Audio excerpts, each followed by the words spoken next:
بسم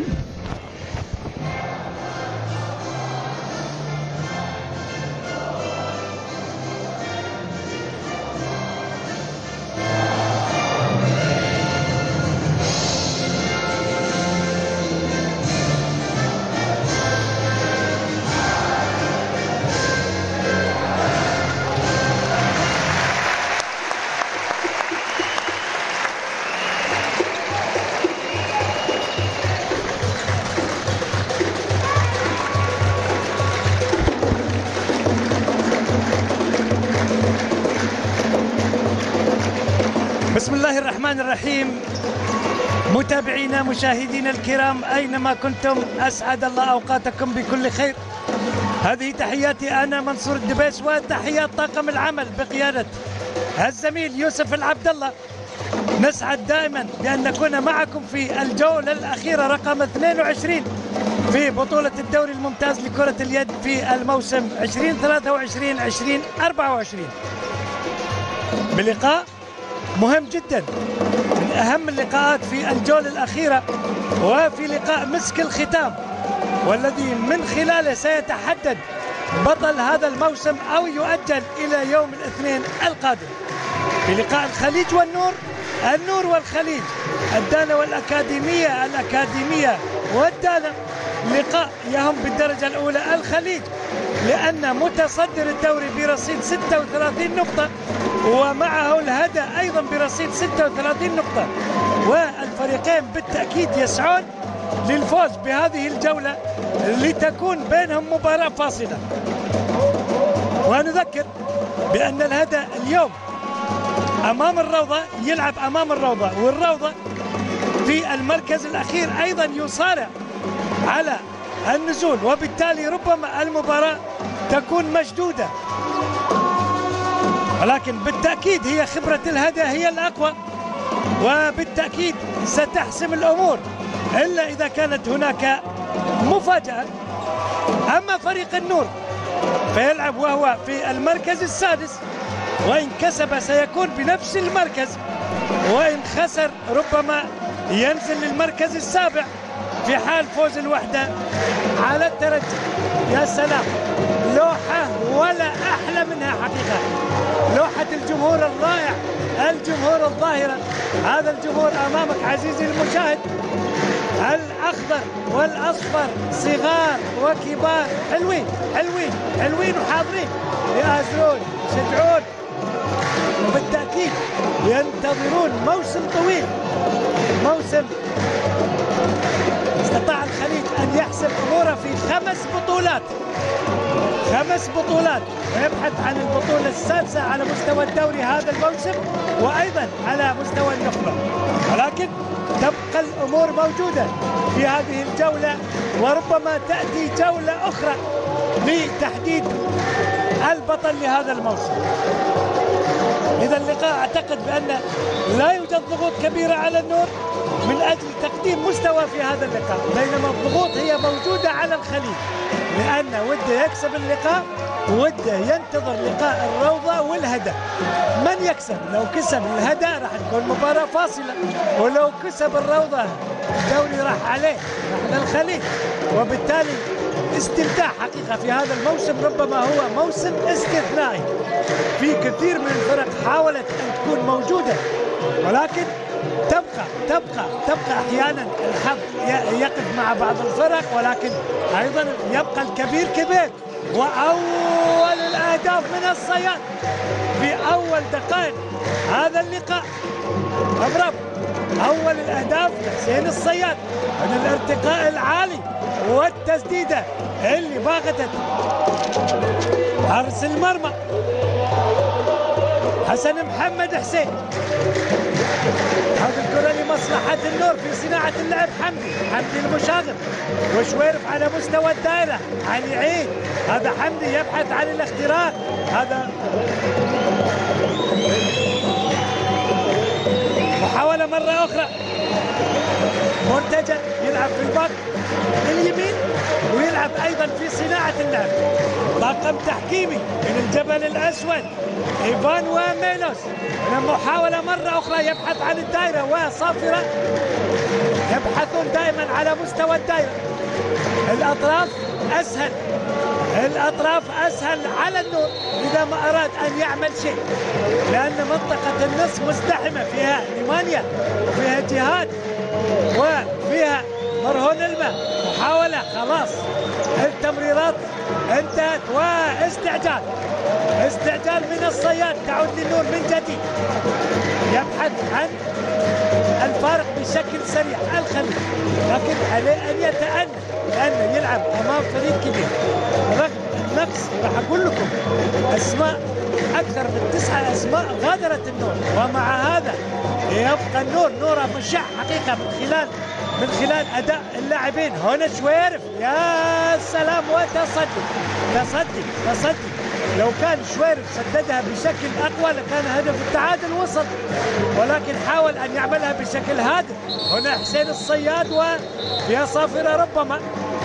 هنا سحب إشارة الحكم من الجبل الأسود، يقول له العب هادي لأن المرة الجاية ربما قد تكون الدقيقتين حاضرة. الرغبة دائما موجودة، وهي مباراة للتاريخ بالتأكيد. دائما الفريقين كبار، والفريقين دائما ما يمتعون. النور له 29 بطولة، الخليج له 27 بطولة، وبالتالي الفريقين كبار. هنا حسن، نعم، في غفلة جميلة. حسن التراكي باغت، شوف طلع من الجناح، وبالتالي ذكاء من الجناح. إذا ما جت لك كرة على الجناح، هذا ديمترس، وهذا الجمهور الأخضر والأصفر اللي يزين جمهور ملعب وزارة الرياضة بالدمار. علي عيد يبحث دائما، تسديدة قوية من حمدي أبو عبيد، ولكن بعيدة شوي. حمدي أبو عبيد يحتاج إلى الاختراق، لأن القامة قصيرة، وبالتالي يحتاج إلى الاختراق أكثر. هنا مجتبى، جناح ينتظر نيمانيا، هنا في سحب، لكن صافرة موجودة. نخلي بالنا يا جواد يا مكي، هنا محاولة من نيمانيا، مرة أخرى يحصل على خطأ. 2 الخليج، لا شيء النور حتى الآن. مجتمع في صناعة اللعب مكان نيمانيا الآن. هنا الصياد، هنا التسديدة، برافو حسن، برافو يا شاطر يا حسن محمد حسين. هنا مرة أخرى أول الأهداف من جواد مكي، برافو، حلوة. هدفين لهدف، شوف في غفلة من الجناح وتأخر من دفاع الخليج، وبالتالي الهدف الأول لأنه راح أقول لكم نتائج لقاءات الفريقين. 74 لقاء التقوا الفريقين، 74 لقاء. أنا مجتبى، حلوة يا مجتبى، سريع مباغتة، وأول أهداف أيضا مجتبى. 3-1. حمدي دائما يبحث عن شويرف، ولو حاول أنه يبحث عن أحمد عادل على مستوى الجناح راح يكون أفضل، لأن أحمد عادل على مستوى الجناح خطير. الكرات اللي يستلمها بالتأكيد راح تشكل خطورة. منطقة النص في دفاع الخليج ربما متعبة لحمدي أبو عبيد. هنا محاولة مرتجى ما زال يحاول مع حمدي على خط النص. علي عيد وضعت، وصلت مرة أخرى لعلي عيد، أيضا علي عيد يحاول الاختراقات من منطقة النص. يا كبيرة يا حمدي يا أبو عبيد، حلوة منك، شوف حلوة، عمل حركة جميلة، وبالتالي هدف ثالث. إذا 3 الخليج، 2 النور. دخلنا في الدقيقة السادسة، قلنا 74 لقاء، 39 فاز فيها النور، و27 فاز فيها الخليج، و8 تعادلات. لقاء الدور الأول أيضا مجتبى، والاختراق يأتي، والهدف الثاني على المستوى الشخصي. شبه أن ضاعت من البطولة وبالتالي عادت من جديد. هل يفرط ولا لقاء مع الهدى راح يكون حاسم؟ الصفا جاب هدية للخليج عندما استطاع أن يكسب الهدى، وبالتالي عاد الخليج، كاد الخليج أن يفقد التنافس، ولكن ما زالت الأمور في الملعب حتى الآن 4-2. ودخلنا في الدقيقة 7. حمدي أبو عبيد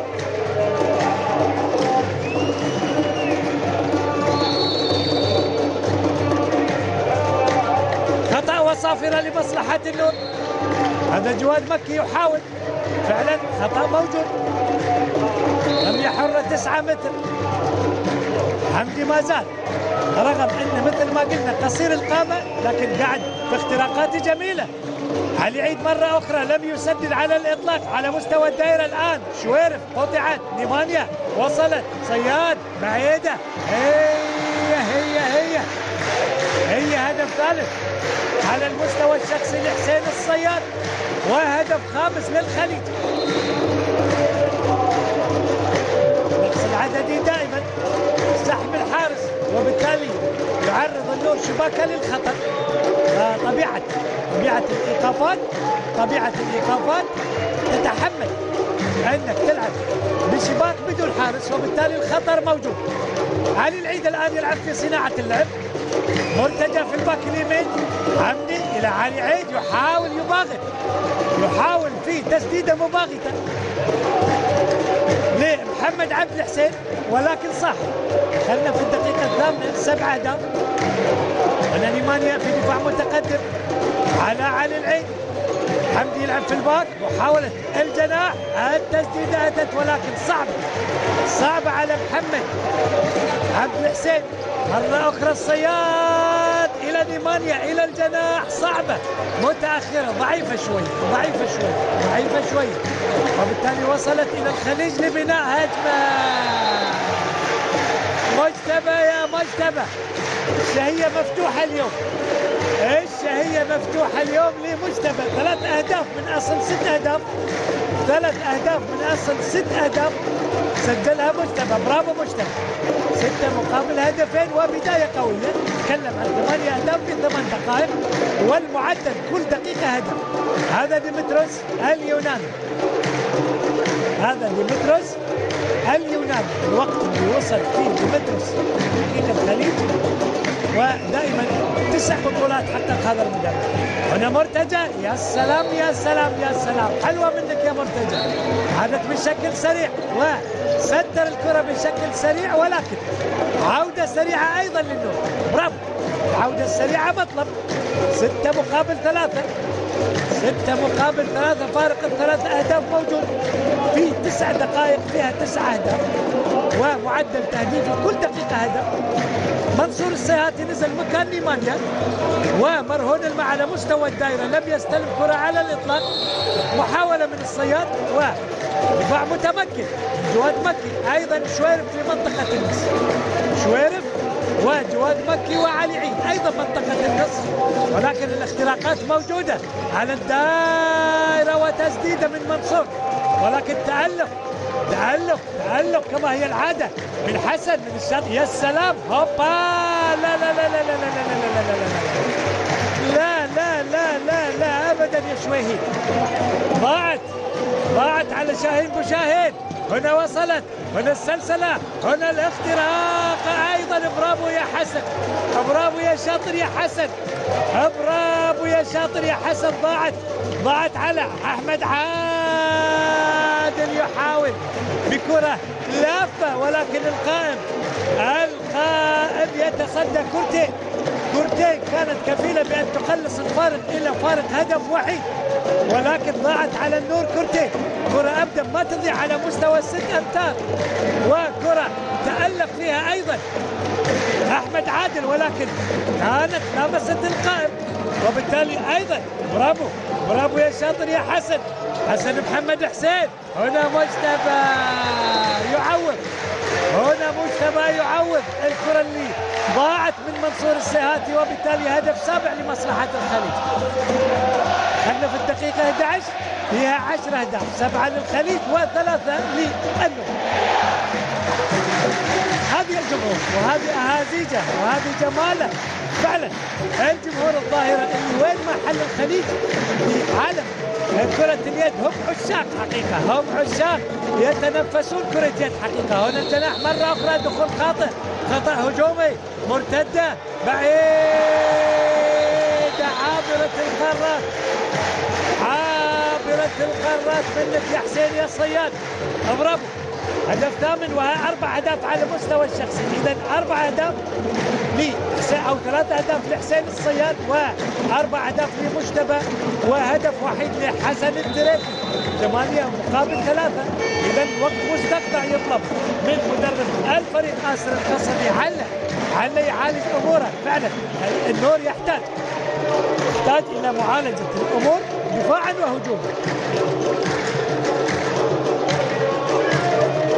الخليج يلعب هذا اللقاء بعد أن لعب 21 مباراة، فاز في 17 مباراة وخسر لقاءين من أمام الهدى والصفا وتعادل لقاءين من أمام الأهلي والصفا. أيضا له 675 عليه 520، فارق الأهداف بالزائد 155 هدف 36 نقطة. ويعد الخليج أقوى هجوم وأيضا هو أقوى دفاع. أقوى هجوم برصيد 675 هدف، وأقوى دفاع دخل في مرماه 520 هدف. النور في المركز السادس برصيد 22 نقطة، لعب 21 مباراة، فاز في 10 مباريات وخسر 9 لقاءات وتعادل لقاءين من أمام الأهلي والقارة في الدور الأول. له 618 هدف وعليه 607، فارق الأهداف 11 بالزائد. قادم طبعا من خسارة في الأسبوع الماضي من أمام الصفا 32 مقابل 28، بينما الخليج قادم من فوز من أمام الهدى ب 36 مقابل 28. وبالتالي لو كسب الهدى المباراة الماضية لكانت الدوري لمصلحته، ولكن الخليج استأسد في المباراة الماضية وبالتالي صعب المهمة على الهدى ليلعب اليوم مباراة أمام الروضة. في هذا الوقت بالتحديد كل المباريات تلعب في الساعة 4، فإن شاء الله بين الشوطين راح نعطيكم نتائج الفرق أول بأول. عمدي مرتجى يحاول ورمية 7 أمتار مع الاختراقة، الدفاع داخل ال6 أمتار لعبد الله الحليلي. شوف هذا الاختراقة وعبد الله الحليلي فيها دفعة ورمية 7 أمتار مستحقة لمصلحة النور. المتخصص علي عيد أول أهدافه ممكن ولا تصدي رقم 3 علي العيد تبوها. أوه لو أول الأهداف. برافو يا علي عيد، برافو يا علي عيد، أول أهدافه وبالتالي الهدف الرابع.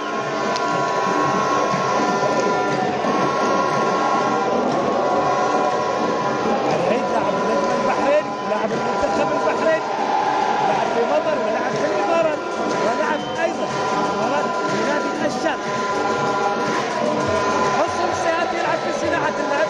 هذه 4 فارق 4 اهداف. حسين الصياد على الجناح حلوه هوبا، جمله ولا اروع، جمله ولا اروع. انتهت من خلال تمريره لمنصور السياتي وارتقاء عالي من عبد الله الحليلي على مستوى الجناح. هنا التسديده اتت وربما فيها قرار. نعم هدف وقرار. نعم على جهاد صح، هدف وقرار. واعجبني حقيقه الحكم انه اعطى مبدا اتاحه الفرصه لحمدي ابو عبيد وبالتالي اعطى الدقيقتين لجهاد الصيهاتي لان فيها شك من التيشيرت، وبالتالي 5 مقابل 9 فارق الاهداف موجود. منصور السيهاتي نزل ايضا يلعب في صناعه اللعب ومجتبى على يمينه والجناحين. تسديده وحيده لحسن التريكي وتسديده ايضا وحيده لعبد الله الحليلي على مستوى الجناحين. حسين الصياد مره اخرى لمنصور السيهاتي اللي يبحث عن الارتقاء ويبحث عن الدائره دائما. نزول جول علي الابراهيم ايضا مكان مرهون لنا على مستوى ال6 امتار. الان النور يلعب بدفاع متقدم على مين؟ على مجتبى وعلى حسين الصياد، وهذا امر طبيعي لان القوه الضاربه تاتي من حسين الصياد الصياد ومجتبى، وبالتالي الدفاع المتقدم ربما هو مطلب للنور لكابتن آسر القصر. حسين الصياد يبحث عن الاختراق، مرة ثانية عبد الله الحليلي بالتفوق. شوفها جميلة، ولكن هالمرة التمريرة أتت من حسين الصياد. برافو يا الصياد وبرافو يا عبد الله يا حليلي. 10-5 فارق ال5 أهداف موجود، والإصرار موجود للخليج بأن ينهي هذا اللقاء، وربما يحاول أن لا يعطي فرصة للنور. هنا المحاولة من أحمد عادل والتصدي دائما. برافو يا محمد يا عبد الحسين، برافو يا محمد يا عبد الحسين. الخليج يعطي فرصة للنور بأن يقلص الفارق وتكون المباراة مضغوطة في الشوط الثاني. راح نشوف 15 دقيقة مضت والخليج يتفوق بفارق ال5 أهداف. أقول لكم نتائج فرق، لأن كل الفرق اليوم تلعب في وقت واحد بتوقيت واحد، ولقاءات اليوم أيضا مهمة حتى على مستوى الفرق اللي راح تنزل. علي إبراهيم يا سلام يا سلام يا سلام، أول استلام على مستوى ال6 أمتار، وأول تسديدة لعلي إبراهيم على مستوى ال6 أمتار، وبالتالي الهدف رقم 11-5 فارق ال6 أهداف. فارق مريح. هل تتغير الأمور؟ هل يعود النور؟ كل شيء وارد. أمامه 15 دقيقة وأمامه شوط كامل، وراح نشوف. هنا مرتجى، هنا حمدي إلى مرتجى، شويرف يحاول ورمية 7 أمتار أيضا لاعب مشاغب على مستوى ال6 أمتار. هنا الدفعة موجودة من الصياد، أيضا الصياد يلعب بدفاع داخل ال6 أمتار واضحة من خلال إعادة، وبالتالي رمية 7 أمتار مستحق. علي العيد المتخصص حسين المحسن ودخول. هل هناك تصدي ولا علي العيد الثانية؟ لكن ثاني مرة، هل هي في نفس الزاوية يمين يسار ولا زاوية أخرى؟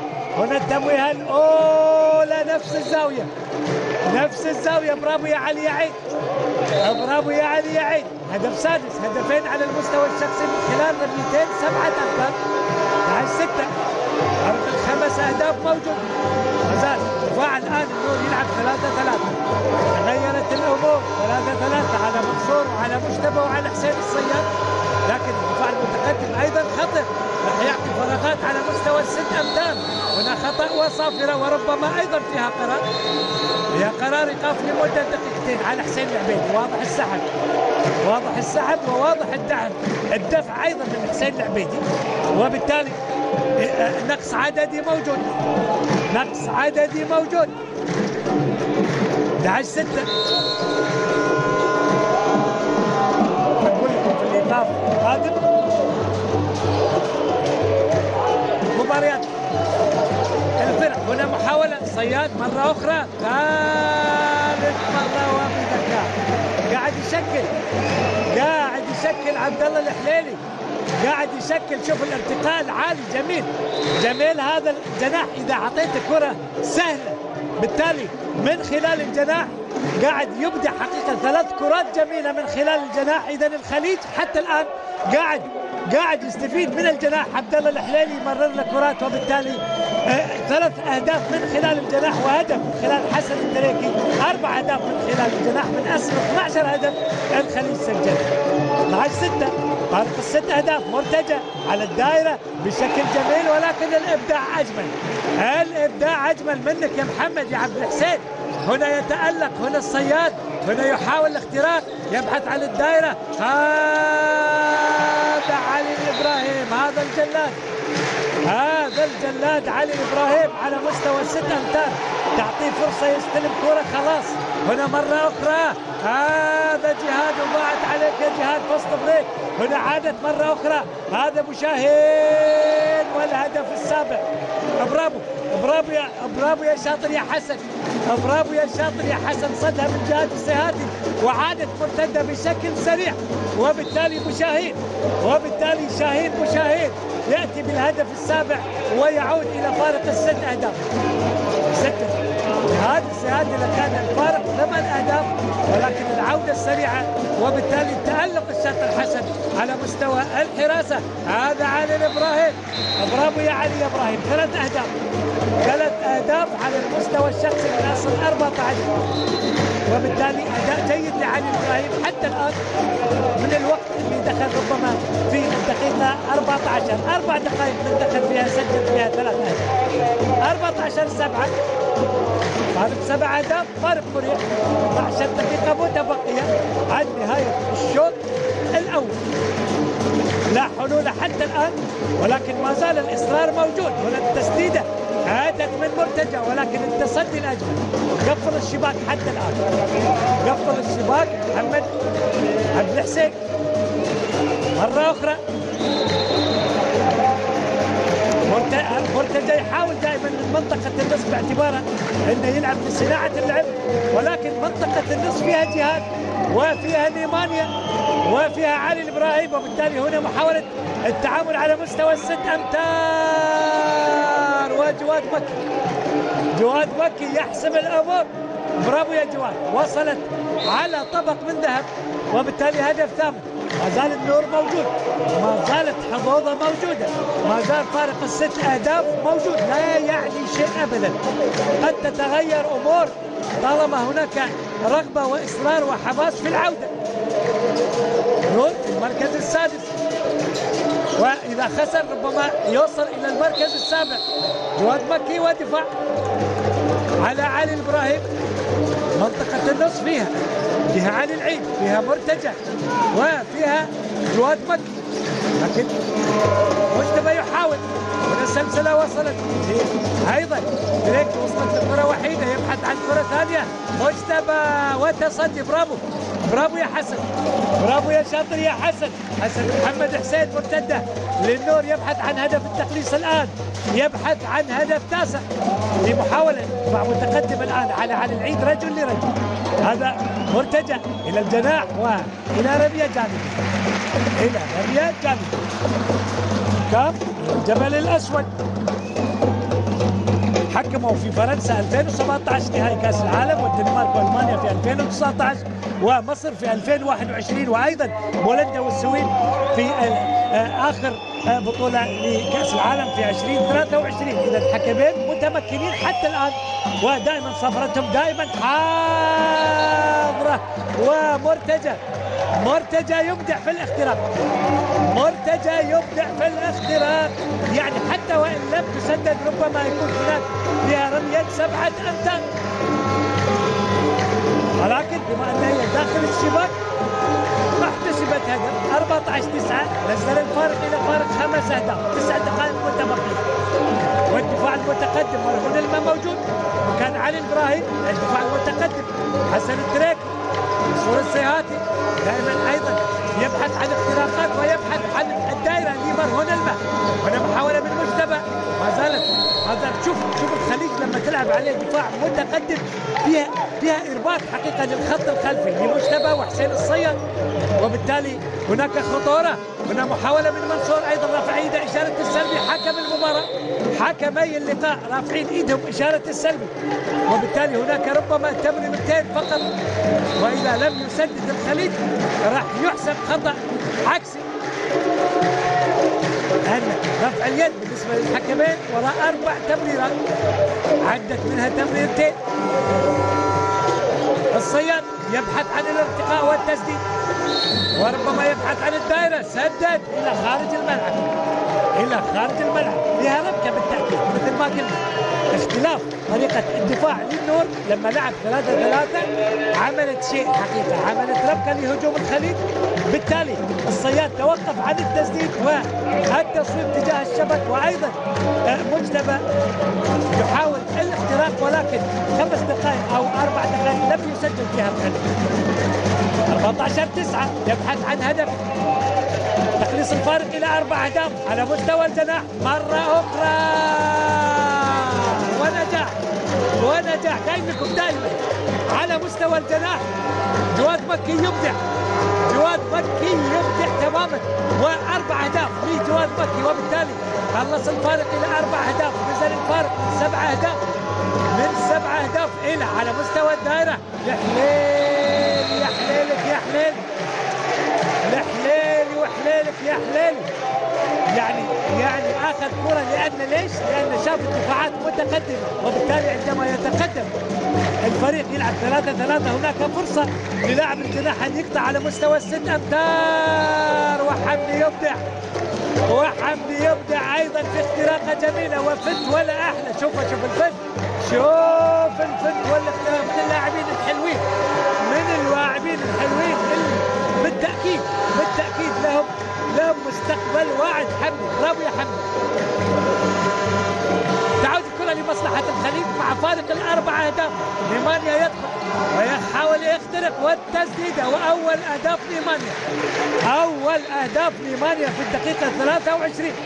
هنا محاولة مرة أخرى للنور، هذا مرتجى، هذا أحمد عادل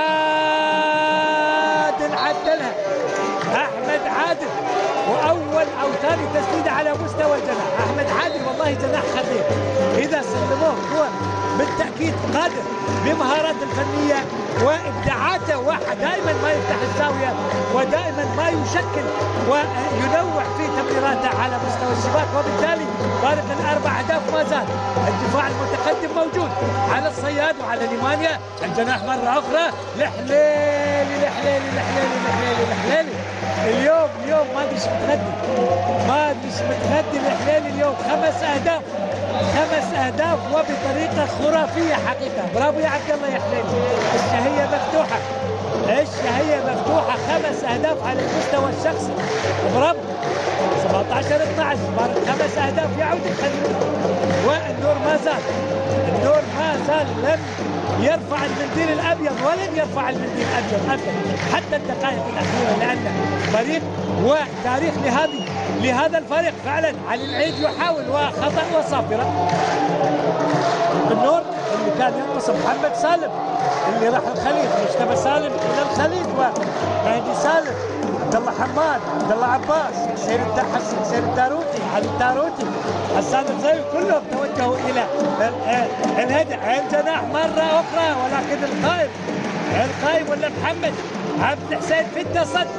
برافو، مرتده مره اخرى.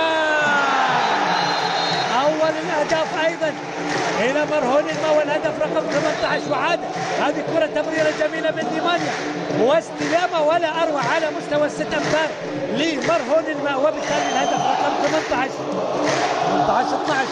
ايضا نبيل بسرين هو من اللاعبين اللي توجهوا الى الانتقال الى الهدف، وبالتالي يعني رغم انتقالات 9 لاعبين كان يعني من العناصر المهمه، وبالتالي من الطبيعي ان يكون حقيقه رده الفعل للنور، ويعني ربما يعني نزل مستواه نوعا ما، ولكن ادى مباريات كبيره حقيقه في هذا الموسم.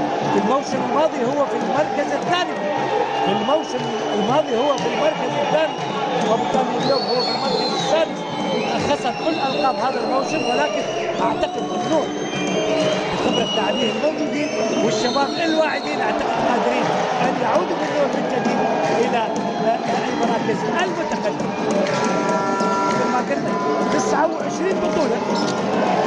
مرتده مره اخرى، هذا مجتبى ويحاول التسديده بايد اليسار وايقاف لمده دقيقتين على حمد ورميه 7 أمتار.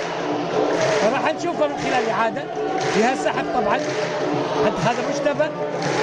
هذا مجتبى محاوله، فيها سحبه فعلا، فيها سحبه، وبالتالي رميه 7 أمتار مستحقه لمصلحه الخليج.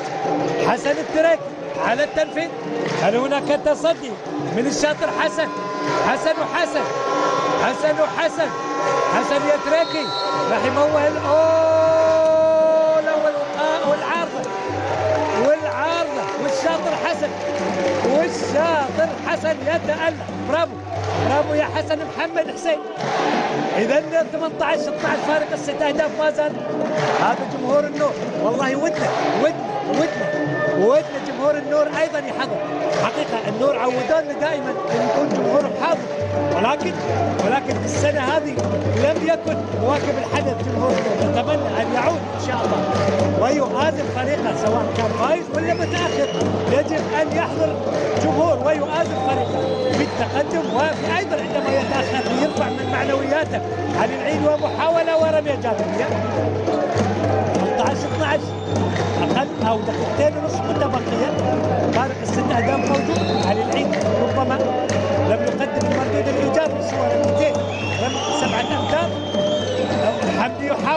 هذا علي العيد يحاول الاختراق أيضا، عمل الدوران وفيها خطأ لمصلحة علي العيد، وحكم اللقاء يقول فيها مرتدة، يقول خطأ علي عيد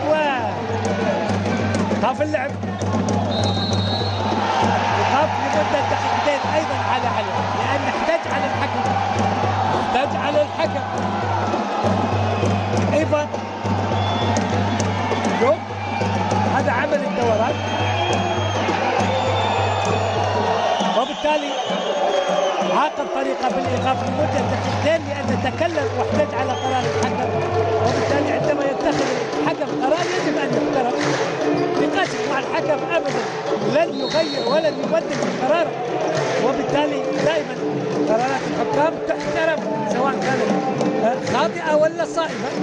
هناك من يحاسب الحكام بعد اللقاء، ولكن لا يجب على اللاعب ان يعني يتكلم او يناقش الحكم في قرار تم اتخاذه. ايضا ايمانيا والهدف الثاني على المستوى الشخصي وبنفس الطريقه حقيقه.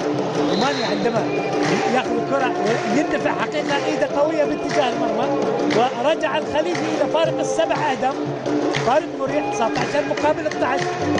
حيتسير هذا اللقاء في شوطه الاول وراح يلعب الشوط الثاني.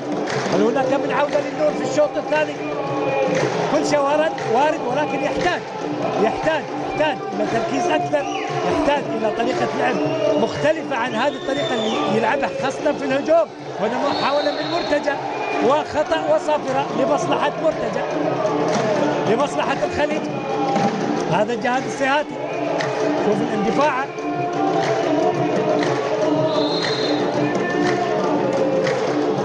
إذا حسين العبيدي الآن يلعب في صناعة اللعب، حاول التسديد وخطأ على حسين العبيدي، خطأ هجومي مرتد الآن بشكل سريع. فاست بريك علي الإبراهيم، المرزبة فعلا علي الإبراهيم، 4 كرات كلها اللي سددها كانت داخل الشباك.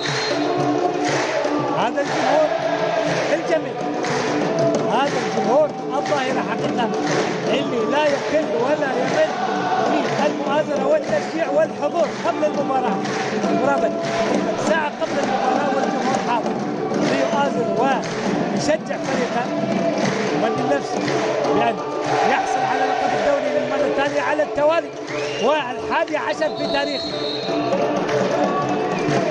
الدوري، لأن الخليج له في 10 دوري و9 على مستوى الكأس و2 عربية. راح نقول لك راح نكمل المشوار ونتائج الفريقين وإنجازات الفريقين سواء كان الخليج ولا النور. إذا شوط أول مشاهدينا متابعينا عبر قناة السعودية ينتهي بتقدم الخليج بفارق 8 أهداف، فارق مستحق عطفا على ما أداه الخليج حقيقة في 30 دقيقة مضت.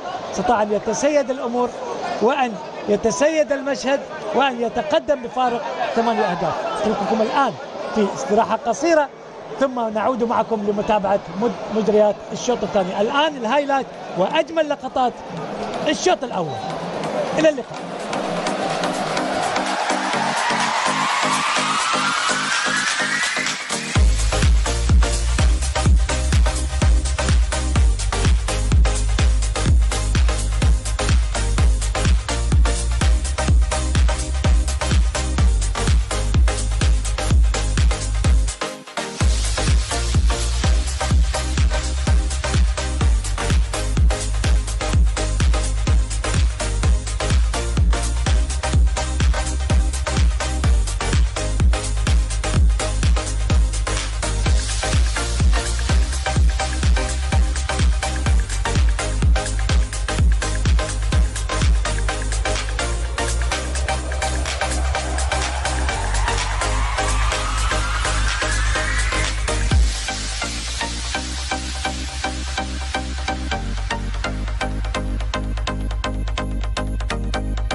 الرحمن الرحيم، مشاهدينا الكرام عبر قناة السعودية الرياضية مرة أخرى، هذا منصور دبيس يحييكم في شوط اللقاء الثاني من لقاء النور الخليج والنور في لقاء الشوط الثاني بعد أن انتهى الشوط الأول بتقدم الخليج ب20 مقابل 12 وبفارق 8 أهداف. في اللقاء الآخر الهدى والروضة، الهدى يتقدم 22 مقابل 10 في الشوط الأول، بمعنى أن الخليج رايح مع الهدى لمباراة فاصلة إن شاء الله، ربما تكون يوم الاثنين القادم. نقول لكم أيضا اللقاءات الأسبوع الأخير، الزلفي والأهلي في صالة الزلفي، العدالة ومضر في صالة الفتح، والخليج والنور أمامك عزيزي المشاهد، والروضة والهدى في صالة الروضة، والصفا والقارة صالة النهضة، والترجي والوحدة في صالة مدينة الأمير نايف بالخطيب.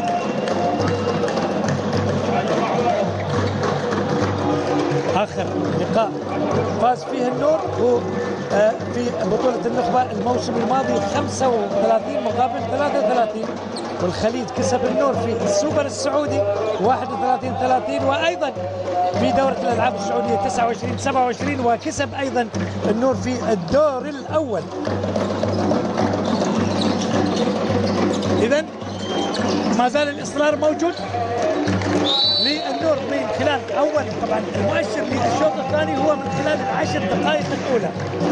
إذا استطاع النور أن يحاول تقليص الفارق ربما تكون حظوظه موجودة، ولكن إذا هنا محاولة التسديد ومحمد عبد الحسين يتألق، كرة مرتجة، هنا المحاولة وفاست بريك رائع. برافو برافو برافو يا حسن يدرك، وبرافو يا محمد عبد الحسين على الستة بالتمام على الخط. يعني لو تقدم خطوة وحيدة لكان لبس الخطوة، وبالتالي كان خطأ هجومي، خطأ عكسي، وبالتالي الهدف رقم 21 في الدقيقة الأولى. موسم طويل حقيقة، هذا الموسم أطول المواسم اللي عشناها حقيقة في تاريخ كرة اليد. حمدي ابو عبيد اختراق، يا سلام كرة جميلة، ولو مررها لأحمد عادل لكانت أفضل، لو مررها لأحمد عادل على مستوى الجناح لكانت أفضل. هنا على مستوى الجناح والتصدي، هذا جهاد مرتين يخطئ، مرة بالفاست بريك ومرة أخرى على مستوى الجناح. إذن جهاد السيهاتي مرتين حاول مدرب الفريق ديمتروس أن يقحم جهاد السيهاتي في الشق الهجومي، ولكن حتى الآن كرتين كانت بنسبة 100% كان بالإمكان أن يحط هدفين. رمية 7 أمتار مستحقة لشويرف، فعلا رمية 7 أمتار مستحقة لشويرف. على التنفيذ المتخصص علي العيد، محمد عبد الحسين، البحرين أمام البحرين أمام البحرين، والتصدي صدها الأولى، ولكن الثانية لا، صد الأولى والمتابعة موجودة، وبالتالي في نفس الزاوية دائما على يمين الحارس محمد عبد الحسين، وبالتالي الهدف رقم 13. قلنا الهدف أمام الروضة فارق 12 هدف، فارق مريح، وبالتالي يا سلام ابتسامة جميلة، ابتسامة بريئة لهذا الطفل الجميل صياد، ومحاولة ولكن ارتداد، استعجال مرة أخرى. شاطر حسن يتصدى لكرة جميلة، ولا جهاد أبو علو هذا راح نشوفه، لا والله شاطر حسن. إذا محاولة مرة أخرى من الصياد، الشوط الأول البداية كانت من الصياد، إذا محاولة سلسلة على مستوى 6 أمتار مرة أخرى، مجتبى مرة أخرى يحاول، ولكن وصلت إلى نيمانيا. يبحث عن الصياد، دائما يبحثون عن حلول، والحلول على مستوى الدائرة.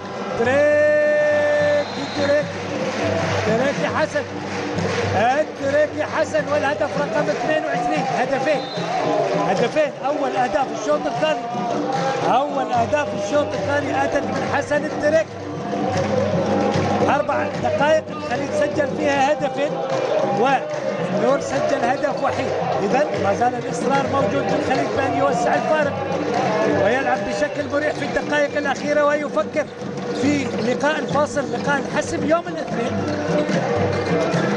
نيمانيا امام علي عيد. حميدي هنا مرتجى، والله مرتجى جميل جميل جميل، ولكن لو يعطي نظرة لأحمد عادل على مستوى الجناح راح يكون أجمل، لأن أحمد عادل شوف أحمد عادل، شوف الزاوية اللي فيها أحمد عادل، وبالتالي أيضا الاختراقة جميلة من مرتجى، ولكن الأفضل والأسهل واللي ممكن أنك تبعد نفسك عن الإصابة أنك تمرر على الجناح وتخلي الجناح عندك جناح أنيق حقيقة، عندك جناح مثل أحمد عادل يؤدي دوره بشكل كبير، يفتح الزاوية ويسدد دائما كرات تكون داخل المرمى. منصور السيهاتي. نيمانيا. منصور السيهاتي تم إيقافه في المباراة الماضية بالكرت الأحمر نتيجة رمية 7 أمتار. هنا تسديدة وهدف للخليج أيضا من خلال الصياد. هنا عادت الصياد وأول أهدافه في الشوط الثاني. محاولة على مستوى الدائرة الآن، شويرف ورمية 7 أمتار. مشاغب تخليه يستلم على 6 أمتار. قادر مروان شويرف اللاعب التونسي قادر أن يعمل شيء. حمدي هالمرة راح يسدد، راح يتصدى ولا هنا مرة تمويهة وداخل الشباك. برافو يا حمدي يا أبو عبيد. والهدف رقم 15، إذا 23 مقابل 15، ما زال الفارق، يعني الشوط الثاني متعادلين حبايب. في الشوط الثاني في 6 دقائق سجل النور 3 أهداف وسجل الخليج 3 أهداف. مر هنا الماء ما زال على الدائرة، الدفاع مختلف الآن للنور. 4-2 نيمانيا. منصور السيهاتي تحرك مطلوب. نيمانيا إذا اشتهى اختراقاته تكون حاضرة. هنا محاولة علي العيد، يجب أن يعمل بشكل سريع. اختراقة و خطأ وصافرة. رمية 9 أمتار لم تكن رمية 7 أمتار، وبالتالي لو اندفع فيها علي عيد أكثر كان ممكن يحصل عليها على رمية 7 أمتار. حمد صانع اللعب المشاغب هنا مرة أخرى راح يسدد. يا سلام والله جميلة منك يا حمد، والله عمل المستحيل واخترق بشكل جميل. مرتدة بعيدة واستعجال فيها، استعجال من محمد عبد الحسين، كان بالإمكان يلعب، يعني العودة السريعة للنور موجودة، وبالتالي التأني مطلب. قلنا أن أقوى هجوم هو الخليج ب 675 هدف، أضعف هجوم القارة سجل 499. أقوى دفاع الخليج أيضا دخل مرماه 520، وأضعف دفاع أيضا القارة دخل مرماه 645 هدف. هنا علي العيد يتألق، قلنا أن لقاءات الفريقين 74 لقاء، كانت 39 فوز لمصلحة النور و27 فوز لمصلحة الخليج و8 تعادلات. وقت مستقطع. دوري الذهاب فاز الخليج 30 مقابل 26. آخر فوز للنور كان في بطولة النخبة الموسم الماضي 35 مقابل 33، والخليج كسب النور في دوري في السوبر السعودي 31 مقابل 30، وأيضا في دورة الألعاب السعودية 29 مقابل 27. أقول لكم أيضا حقيقة نتائج على مستوى الفئات السنية. جهد يشكر عليه الأستاذ عبد الحميد الدبيس، حقيقة وافقنا بنتائج جميع الفرق على مستوى الدرجة الأولى. الهابطان طبعا الصاعدان للممتاز الابتسام بطل دوري الدرجة الأولى والمحيط، أيضا الهابطان نادي العمران ونادي الوطني. على مستوى الشباب حتى الآن لم ينتهي الدوري، الخليج في المركز الأول، ثم النور، ثم مضر، ثم الصفا. غدا المباراة الأخيرة الخليج والنور. في حالة فوز النور راح تكون مباراة فاصلة، وفي حال فوز الخليج راح يتوج على مستوى الشباب. على مستوى الناشئين انتهت وفاز الخليج بالبطولة، والترتيب كالتالي: الخليج ثم النور ثم الصفا ثم مضر. بطولة الأشبال انتهت وفاز فيها النور، والترتيب كالتالي: النور أولا، مضر ثاني، الهدى، ثم الخليج في المركز الرابع. بطولة البراعم فاز فيها الصفا في المركز الأول، ثم مضر، ثم النور، ثم السلام. على مستوى السيدات، سيدات الأهلي يتوجن بالدوري النسائي لكرة اليد في نسخته الثالثة، حيث فاز على الأهلي على الاتفاق 33 مقابل 11، وحصل النهضة على المركز الثالث بعد فوزه على المحمل بنتيجة 18 مقابل 3. هذه نتائج الفئات السنية بشكل عام والفرق المتفوقة. على مستوى الجناح يتألق كما هي العادة. برافو يا حليلي، برافو يا حليلي، 6 أهداف، 6 أهداف جميلة على مستوى الجناح، وارتقاء عالي وفتح الزاوية بشكل جميل، وقاعد يشكل بالزاوية البعيدة ولا الزاوية القريبة ولا بطريقة اللب. إذا إبداع من الحليلي، و6 أهداف من أصل 26 سجلها نادي الخليج. ومثل ما قلنا اليوم الشهية مفتوحة، اليوم الشهية مفتوحة لعبد الله الحليلي على مستوى الجناح. حمدي يحاول مرتجع، وحمدي تسديده غلطت المرمى، كرة كانت زاحفة باتجاه المرمى إلى خارج. علي الإبراهيم وتمريرة من الصياد، حلوة يا صياد وحلوة يا علي إبراهيم. أيضا 5 أهداف على المستوى الشخصي، تمريرات قاتلة حقيقة، واندفاع على الفاست بريك، وبالتالي 27 مقابل 16، والخليج يصل إلى فارق 9 أهداف. تكلم عن إنجازات الفريقين. النور 8 على مستوى الدوري، 7 على مستوى الكاس، 10 بطولات على مستوى النخبة، لقبين عربيين عام 1996 و2013، ولقب خليجي عام 1997، ولقب آسيوي 2015 أمام الجيش القطري. 29 لقب ومشاركتين على مستوى السوبر جلوب، بينما الخليج 10 ألقاب على مستوى الدوري، 9 ألقاب على مستوى الكاس، لقبين عربيين، ولقب آسيوي في 2023 من الكويت، و2 لقب سوبر سعودي، ولقب سوبر سعودي إماراتي، ولقبين في دورة الألعاب السعودية. 27 لقب للخليج، ومشاركتين على مستوى السوبر ليج. طبعا الخليج لما حصل على هذا اللقب في هذا الموسم في الدوري راح يكون له 11 لقب، وراح تزيد بطولاته الى 28 لقب. بالتاكيد هو يبحث عن هذا اللقب في هذا الموسم. هنا محاولة من حمدي ونجح. برافو يا حمدي يا ابو عبيد، برافو يا حمدي يا ابو عبيد. لا جميل حقيقة، وعطاء 5 بطولات حصل عليها السوبر السعودي حتى الآن في هذا الموسم. السوبر السعودي معنا أمام النور، والسوبر السعودي الإماراتي أمام الشباب، أمام شباب الأهلي، وبطولة الألعاب السعودية من أمام الهدى السعودي، وبطولة آسيا من أمام العربي القطري، وبطولة كأس الاتحاد السعودي من أمام الصفا. إذا هذه هي إنجازات الخليج في هذا الموسم. علي الإبراهيم مرة أخرى، والعارضة هالمرة تتصدى. الراجمة علي الإبراهيم يخطئ هذه المرة، والعارضة تتصدى.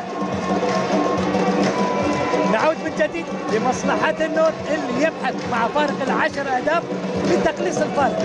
صعبة المهمة على النور بالتأكيد، صعبة المهمة على النور بالتأكيد، لأن فارق 10 أهداف و20 دقيقة متبقية. أحمد عادل لم يعطى الكرات المطلوبة على مستوى الجناح. حمدي ابو عبيد دائما يبحث عن اختراقات منطقة النص. هنا ايضا برافو حمدي يا ابو عبيد. تكلمنا حقيقة عن الفرق وترتيبها، نلاقي ان الخليج اولا 36 نقطة، الهدى ثانيا ايضا 36 نقطة، الصفا ثالثا ب 34 نقطة. اعتقد بنتائج اليوم خلاص الصفا راح يكون في المركز الثالث، والهدى والخليج راح يتنافسون يلعبون مباراة فاصلة يوم الاثنين. مضر في المركز الرابع وراح يكون يلعب يلعب في النخبة أيضا بالإضافة إلى الصفا والهدى والخليج. الأهلي خامسا برصيد 24 نقطة، النور سادسا برصيد 22. يعني واضح أن خسارة اليوم راح يكون يبقى على 22 نقطة، والوحدة برصيد 21. وربما يتأخر النور إلى المركز السابع إذا ما استطاع الوحدة أن يكسب الترجي اليوم. الزلفي في المركز الثامن ب 15 نقطة، والترجي في المركز التاسع ب 12 نقطة. منطقة الاطمئنان. هنا دخول نيمانيا، وربما فيها قرار من حكمي اللقاء ونقاش من خلال احتكاك نيمانيا. هنا راح نشوف كرت احمر، ربما كرت احمر ما ودنا اياه ابدا. جواد مكي واحتكاكه مع نيمانيا، راح نشوفها من الاعاده، راح نشوفها لو مخرجنا يعطيني اعاده هذه راح نشوف حتى المشاهد يتابع هل يستحق الكرت الاحمر جواد مكي ولا لا. راح نشوف. هنا آسر القصبي، هذا نيمانيا والدخول فيها دفعة عادية طبعا.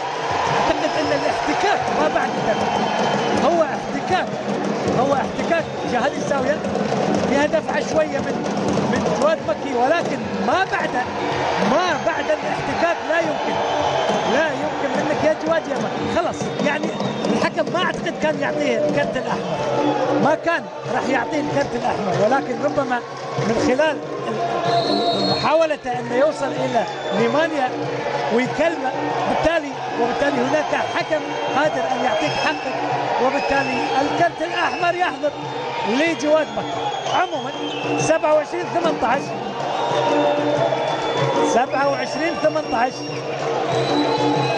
فارق ال9 اهداف موجود. العدالة في المركز العاشر ب9 نقاط، والقارة والروضة، القارة في المركز 11. ايضا دخول علي عيد وتألق محمد عبد الحسين. وفي المركز الاخير الروضة، اعتقد ان الروضة خلاص، هنا ايضا الصياد. برافو يا صياد. 28-18. هذه ابداعاتك، هذه كراتك، هذه تسديداتك الخرافية حقيقة. برافو. هذا الجمهور الظاهرة، حتى الجمهور راح يهدي، لأن الفارق 10 أهداف، اطمأن على نتيجة المباراة. لكن هناك 18 دقيقة متبقية موجودة. علي عيد يحاول على مستوى الجناح، ولكن بعيدة من نفسه يجيب جول محمد عبد الحسين، وده يجيب جول، ولكن لو مررها للاعب آخر قريب من الشباك لكانت أفضل، ولكن الشباك فاضية.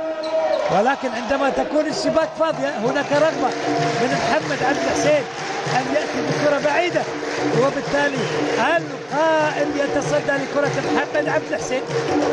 علي عيد. صعبة المباراة على النور مع هذا الفارق، فارق 10 أهداف، فارق مريح. 17 دقيقة متبقية. هنا أحمد عادل قايل لكم هذا الجناح عنيق وخطير. سلم كرة مقشرة وتلاقيها في الجول، وبالتالي برافو يا أحمد يا عادل لاعب المواليد. إذا القارة والروضة هم تأكد نزول القارة والروضة إلى مصاف فرق الدرجة الأولى. خسارتهم اليوم خسارة الروضة من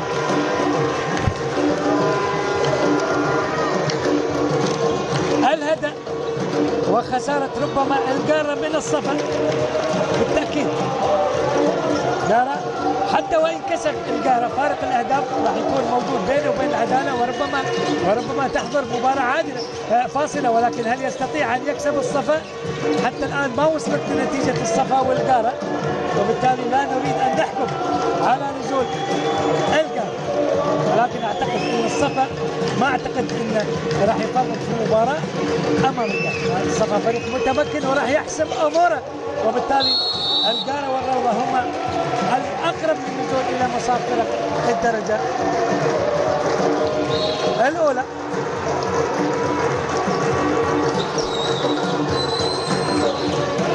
محاولة للنور، علي عيد، حمدي ابو عبيد، وايضا تكتل دفاعي في منطقه النص وخطا. لسه يقول العب الكره من داخل الست امتار، العب الكره من داخل الست امتار.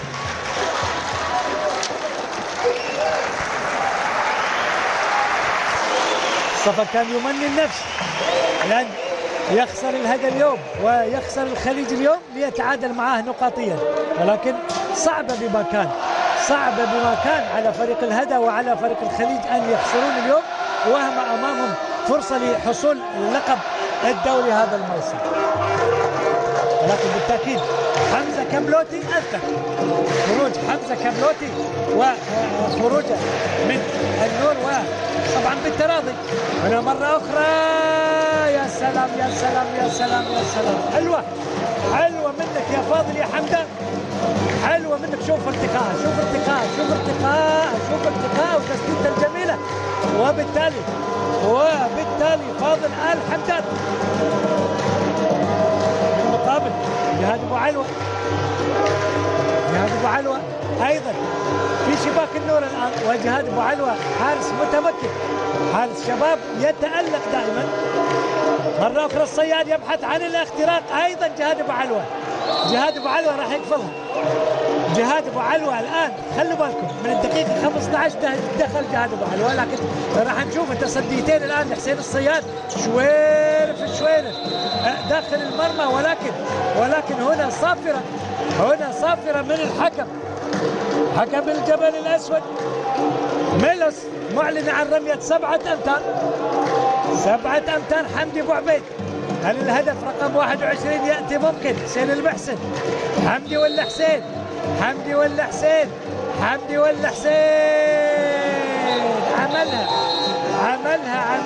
عملها بطريقة جميلة. برافو يا حمدي. الهدف رقم 21. رجعنا إلى فارق ال7 أهداف، يعني بما معنى أن الشوط الثاني الآن النور متقدم.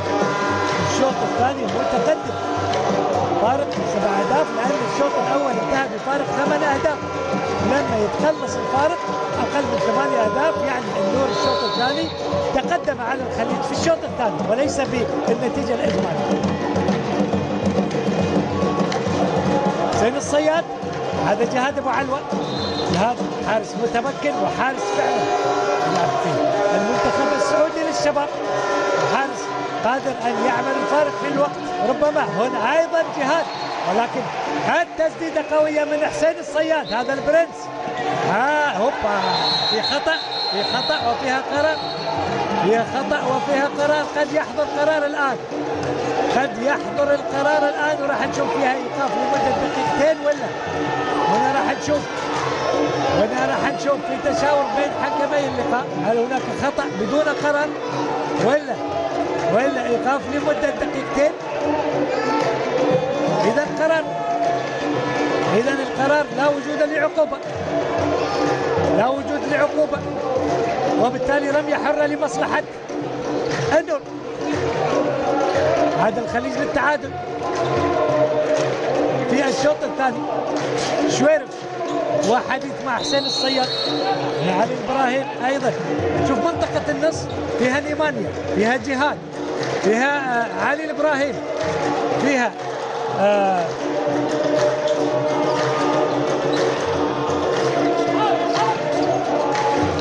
حسن إبراهيم أيضا، حسن حبيب. هنا محاولة مرة أخرى، علي العيد أيضا إلى خارج الملعب من شويرف، لم تكن موفقة هذه التسديدة، عادت للخليج. هذا الصياد يبحث عن الدائرة الآن، عمل المروحة، هنا الدائرة وخطأ هجومي صح، سليمة، مرتدة وعودة سريعة من نيمانيا. برافو نيمانيا، عودة سريعة من نيمانيا، برافو نيمانيا. سلامات. من المصاب؟ علي الإبراهيم ولا علي الإبراهيم؟ ربما هذا حسين الصياد وهذا علي الإبراهيم. نعم هذا علي الإبراهيم. سلامات. ما ودنا إصابات أبدا. ومباراة قادمة يوم الاثنين، مباراة فاصلة بالتأكيد. خليج بحاجة ماسة لمجهودات أي لاعب، سواء كان علي الإبراهيم ولا غيره.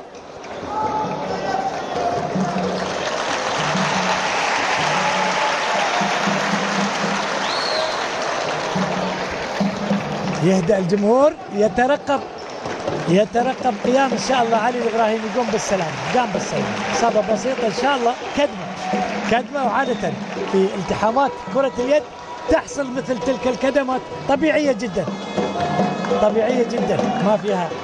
ما فيها شيء ابدا. وبالتالي 29 مقابل 21.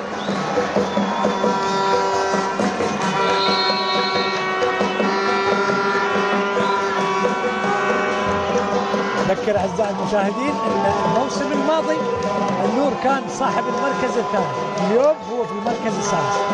طبعا عشاق النور ومحبين النور يتمنون أن يعود النور إلى منصات التتويج من خلال المراكز الثلاثة، وليس ببعيد طبعا، وليس ببعيد رغم الخسارة اللي خسرها النور في بعض اللقاءات، خسر 9 لقاءات، إلا أن من الخسارات ال9 حقيقة كان بالإمكان يعني أن يقدم مردود أفضل، وبالتالي أيضا حتى على مستوى ترتيب المراكز كان بالإمكان أن يكون مركز متقدم، ولكن قادر النور بجهود الإدارة والأستاذ عبد العظيم العليوان وبقية الزملاء على المستوى الإداري إن شاء الله، يعني ناصر الضامن وكذلك مدرب الفريق آسر القصبي، أن يعودون إن شاء الله بالفريق، ومساعد المدرب حازم عوض أن يعود بالفريق من جديد.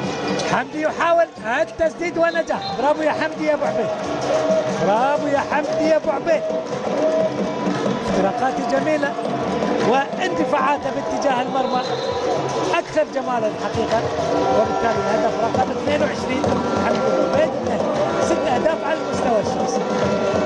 29 مقابل 22، فارق ال7 أهداف حاضر. مرة أخرى محاولة، الباشا يدخل، محمد المسكين ونجاح، برافو. دخول محمد المسكين أيضا على مستوى الجناح مكان حسن تريك، برافو يا محمد يا مسكين، برافو يا محمد. شوف جميل غزال هذا الجناح، برافو يا محمد يا مسكين. دائما الجناح لما تعطيه كرة وهو مستريح ممكن يعمل شيء، دائما اكثر الكرات توصل للجناح في زاوية ضيقة، وبالتالي تصعب عليه الزاوية، لكن اعتقد كل الكرات اللي وصلت لعبد الله الحليلي ولا الان محمد المسكين كانت جميلة، وبالتالي قادرين ان يعملون الفارق. الخليج لعب على الأجنحة، لعب من خلال حسين التريكي، ولعب أيضا من خلال عبد الله الحليلي، وأيضا الآن من خلال محمد المسكين. أيضا النور لعب من خلال أحمد عادل، ولعب أيضا من خلال جواد مكي من خلال على مستوى الجناح. خطأ هجومي على حمدي أبو عبيد، خطأ هجومي ومرتدة للخليج محمد هاني، ودخول مكان منصور السيهاتي. حسن الإبراهيم أيضا محاولة اللعب على مستوى الباك اليمين واخراج حسين الصياد. يعني يفترض الان ان مدرب الفريق يريح شويه.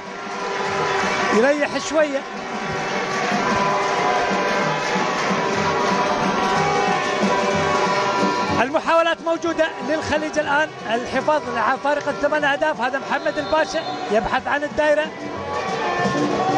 30 مقابل 22، 9 دقائق متبقية، واعتقد خلاص الامور حسمت، لا يستطيع الان بهذا الفارق التركيز. ولكن اداء النور في الشوط الثاني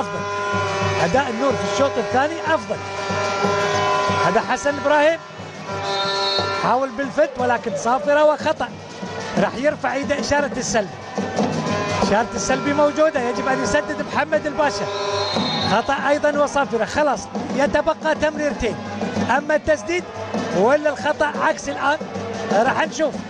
الصياد من بعيد، خطأ على علي العيد وسلامات، هذا اللي خايفين منه، هذا الخوف منه الآن. مثل ما قلنا يفترض أن مدرب الفريق أنه يسحب حسين الصياد، أنت متقدم بفارق 8 أهداف، تلعب بدون الصياد أفضل، لأن تفكر في المباراة القادمة. هنا دخول طبيعي ربما ما فيها شيء يعني، ولكن هو التحام عادي بين علي عيد وحسين الصياد، ولكن سلامات على مستوى الكتف. راح يقوم ان شاء الله، راح يقوم ايقاف لمده دقيقتين على علي عيد، وسلامات لحسين الصياد. اعتقد ان ربما مدرب الفريق يحتاج إراحة الصياد لإراحته للحفاظ عليه والبعد لا يصاب، لأن أمامه يوم الاثنين القادم اللقاء الفاصل أمام الهدى، وبالتالي يفترض أيضا كما حافظ على مجتبى. دخول الآن منصور السيهاتي في صناعة اللعب، حافظ على عبد الله الحليلي، ودخول أيضا علي المسكين على مستوى الجناح. إذا خليج عنده صف ثاني بديل. هنا الدخول، يا سلام يا سلام يا سلام يا منصور يا سيهاتي، فنت أو عمل تقاطع جميل مع حسين الصياد، وبالتالي الهدف رقم 31. شوف يا سلام يا سلام يا سلام، اختراقة جميلة، وهذا الجمهور هذه الجميلة وإبداعات من خلال المدرجات.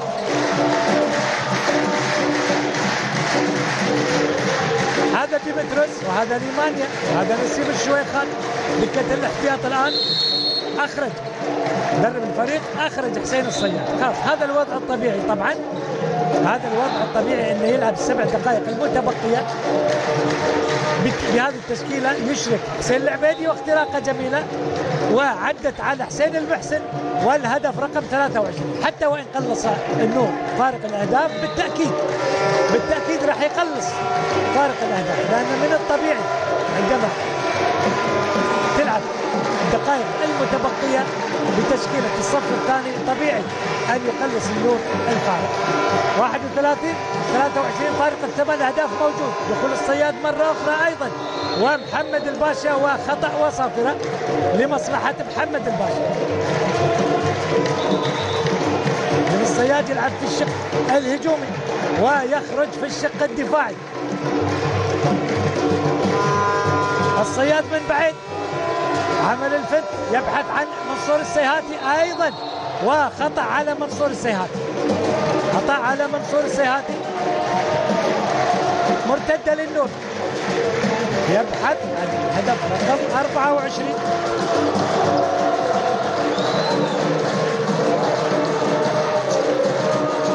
الدور الأول مثل ما قلنا انتهى لمصلحة الخليج 30 مقابل 26 والفارق 4 أهداف، ولكن كان وقتها يلعب كابلوتي، حمزة كابلوتي اللاعب المؤثر حقيقة. يعني انت تتصور ان النور يلعب بأجنبي وحيد، اللي هو علي العيد. بس أرضية الملعب من البلل.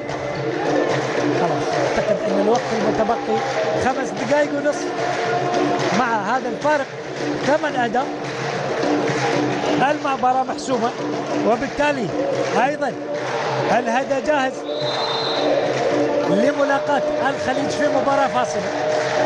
جميل الدوري لما يكون هناك لقاءات فاصلة، حقيقة جميل الإبداعات اللي تكون حقيقة الفريقين. اليوم الهدى حقيقة نشوفها بالبصمات اللي تركها، حقيقة وصف البصارة وإدارة الهدى. هنا المرتدة السريعة، حسن الإبراهيم تكلم إبداعات حقيقة، كل التقدير لإدارة الهدى، إدارة الأستاذ وصف البصارة، أعضاء مجلس الإدارة ومدير الفريق الأستاذ محمد جميل على جهودهم في إظهار الفريق بهذا الشكل وحصولهم على التنافس على مستوى هذا الدوري. اليوم الهدى لعب على مستوى بطولة الألعاب السعودية مع الخليج في المباراة النهائية، واليوم أيضا يتكرر السيناريو ليلعب الهدى أمام الخليج على لقب الدوري. هل يستطيع أن يكسر حاجز البطولة ويأتي بأول لقب، ولا حسين المحسن يتألق والعودة للنور بشكل سريع؟ برافو حسين العبيدي، برافو يا حسين يا عبيدي، عودة سريعة وتسرع من حسين المحسن في هذه التمريرة، وبالتالي العودة السريعة هي مطلب هذا جمهور النور. جمهور النور عاتب، أنا شخصيا أعتب على جمهور النور، لأن جمهور النور عودنا دائما يكون حاضر، سواء عندما يكون فريقه متقدم ولا متأخر يجب أن يحضر. الجمهور هو مطلب للمؤازرة. إذا كلاكيت ثاني مرة هذا الموسم الهدى والخليج، ولكن هالمرة في نهائي الدوري الممتاز لهذا الموسم 2023 2024، وبالتأكيد أحمد عادل عادل يا سلام عليك، يا سلام عليك يا أحمد يا عادل. حلو والله، أنيق هذا الجناح، برافو عليك. 24 هذا اللاعب أحمد عادل سجل 5 أهداف على المستوى الشخصي من أصل 24 هدف وكلها من خلال الجناح. 32 24 هذا بالفارق إلى 6 أهداف، يعني متعادلين. الشوط الثاني متعادلين حبايب. هنا تسديدة حسن الإبراهيم، لكن تألق جهاد أبو علوة. برافو يا جهاد، برافو يا جهاد. علي عيد يحاول اختراقه، حسين العبيدي مرة أخرى، ولكن يصطدم بمحمد الباشا على مستوى الدفاع. 3 دقائق متبقية. علي عيد يحاول الاختراق الآن، قطعت مرتدة بشكل سريع، فاست بريك. علي المسكين يؤمن، يلعب على مبدأ نامي، يلعب على مبدأ نامي. خلاص أقل يعني دقيقتين وتقريبا 40 ثانية متبقية، الأمور محسومة، وبالتالي خلاص كل شيء انتهى، وتبقى المباراة الفاصلة بالتأكيد بين الخليج والهدى. الهدى والخليج يوم الاثنين، لا تذهبوا بعيدا، فنهائي دوري هذا الموسم. حسين المسكين وتألق جهاد أبو علي. برافو يا جهاد، برافو يا جهاد. عمل شيء حقيقة من خلال الأوقات اللي لعبها. مرتجى يحاول، ولكن دخول هجومي خاطئ، مرتدة وعودة من حسين العبيدي. أيضا هذا المسكين، أيضا وما فيها شيء، ضاعت على محمد الباشا. وأيضا كما هي العادة يتألق الحارس المبدع. برافو يا جهاد، برافو يا جهاد، برافو يا جهاد. يعني اغلب الاهداف اللي سجلت كانت اهداف صعبه، وبالتالي من اصل 32 يمكن سجلت 5 اهداف فقط على جهاد ابو علي، بالتالي تحسب لجهاد ابو علي. برافو. مرتجى، علي عيد على الجناح، يا سلام. ايضا مره اخرى هذا فاضل الحمدان. الجناحات عاملين شغل، الجناحات عاملين شغل حقيقه في الخليج وفي النور، في الخليج وفي النور الجناحات ابدعوا حقيقه. حسين المحسن 32 25 فارق 7 اهداف. بمعنى النور الشوط الثاني كاسب، النور تحسن اداء في الشوط الثاني. هذا آسر القصر طبعا مو راضي، ولكن خبرة. لا يلام حقيقة، لا يلام النور على خسارته في هذا اللقاء بهذا الشكل، لأنه يلعب أمام فريق كبير، والنور أيضا فريق كبير، ولكن خبرة لاعبين الخليج اليوم أكثر من خبرة لاعبين الموجودة في النور حاليا، وبالتالي الكفة بالتأكيد تميل لمصلحة الخليج بوجود أيضا لاعبين أجانب. 3 لاعبين في الخليج، والنور لا يوجد فيه سوى لاعب واحد علي عيد، وبالتالي طبيعي أن يتقدم الخليج. هذا أحمد عادل، وهالمرة صدها، ولكن المتابعة أتت من مروان شويرف. 20 ثانية متبقية. ألف مبروك للخليج، ألف مبروك لجمهور الدانا. حظ أوفر للنور، عمل اللي عليه النور، ولكن تبقى الخبرة هي دائما حاضرة. ألف مبروك، خلاص ما يبون 7 ثواني المتبقية. ألف مبروك للدانا الخليج نقاط المباراة ووصوله إلى النقطة رقم 38، وبالتأكيد ينتظر لقاء الهدى والروضة. الهدى كسب هذا اللقاء، وفي حال خلاص قلنا في حال فوزه خلاص فاز الهدى، وبالتالي هناك مباراة فاصلة بين الخليج والهدى لتحديد بطل هذا الموسم. هارلك النور يبقى المركز السادس، وراح نشوف ربما إذا فاز الوحدة على الترجي راح يكون المركز السابع.